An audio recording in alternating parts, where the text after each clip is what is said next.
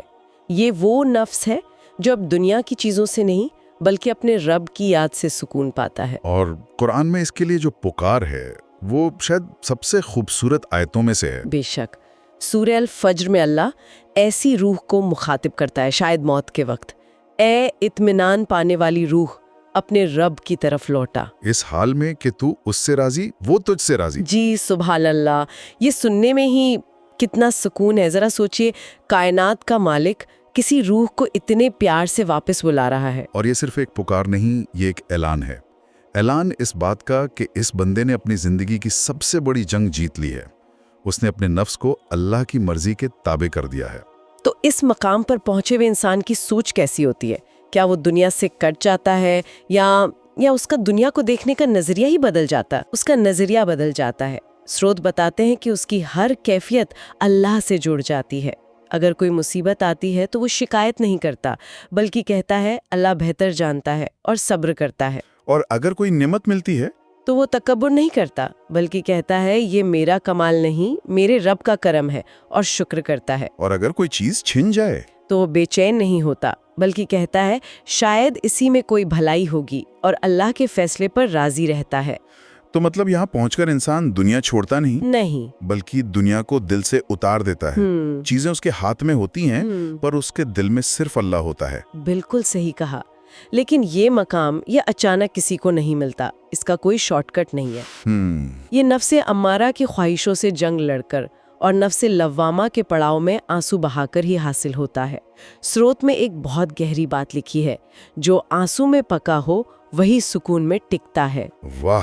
یعنی جس نے اپنی خواہشوں کو اللہ کے لیے قربان کرنے کا درد سہا ہو، جس نے اپنے گناہوں پر سچی شرمندگی محسوس کی ہو، اللہ اسی کو یہ اطمینان والی کیفیت تحفے میں دیتا ہے۔ اور اس مقام کا انعام بھی آخرت میں سب سے بڑا ہے۔ جی ہاں، سورہ الفجر کی اگلی آیتوں میں اللہ اس روح سے کہتا ہے، پس میرے نیک بندوں میں داخل ہو جا اور میری جنت میں داخل ہو جا۔ یہاں اللہ پہلے اسے اپنے خاص بندوں کی جماعت میں شامل ہونے کا شرف دے رہا ہے۔ اور پھر جنت کی دعوت، یہ صرف جنت کی دعوت نہیں، یہ اللہ کی طرف سے قبولیت اور محبت کی آخری مہر ہے۔ تو ہم نے آج نفس کی ایک پوری یاترا کو سمجھا۔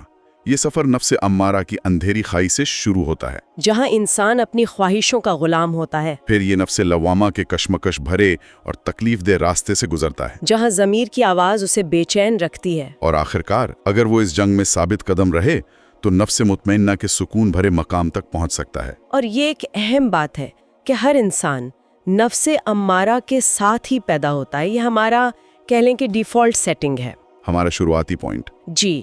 کچھ لوگ اپنی محنت اور اللہ کی توفیق سے اپنے ضمیر کی آواز سن کر نفس لوامہ کے درجے تک پہنچتے ہیں، اور بہت ہی کم خوش نصیب لوگ نفس مطمئنہ کی منزل پاتے ہیں۔ سروتوں میں ایک بہت سوچنے والی بات کہی گئی ہے جو ہم آج کے سروتا کے لیے چھوڑ جاتے ہیں۔ سوال یہ نہیں ہے کہ کوئی کس نفس کے پڑاؤ میں ہے، کیونکہ ہم سب دن اور رات میں ان پڑاؤ سے گزرتے رہتے ہیں، کبھی ادھر تو کبھی ادھر۔ صحیح بات ہے۔ اصل سوال یہ ہے کہ ہمارا سفر کس سمت میں ہے اور ہم رک کہاں گئے؟ کیا ہم نفس امارہ میں ہی بس گئے ہیں، یا نفس لوامہ کی جنگ لڑتے لڑتے تھک کر بیٹھ گئے ہیں، یا پھر ہم لڑکھڑاتے ہوئے ہی صحیح مطمئنہ کی طرف بڑھنے کی کوشش کر رہے ہیں؟ اور اسی دعا کے ساتھ ہم اسے ختم کرتے ہیں۔ یا اللہ، ہمیں اپنے نفس کا قیدی نہ بنا، ہمیں اپنے نور کا مسافر بنا، اور ہمیں دنیا سے جانے سے پہلے نفس مطمئنہ کی دولت عطا فرما۔ آمین۔ آمین۔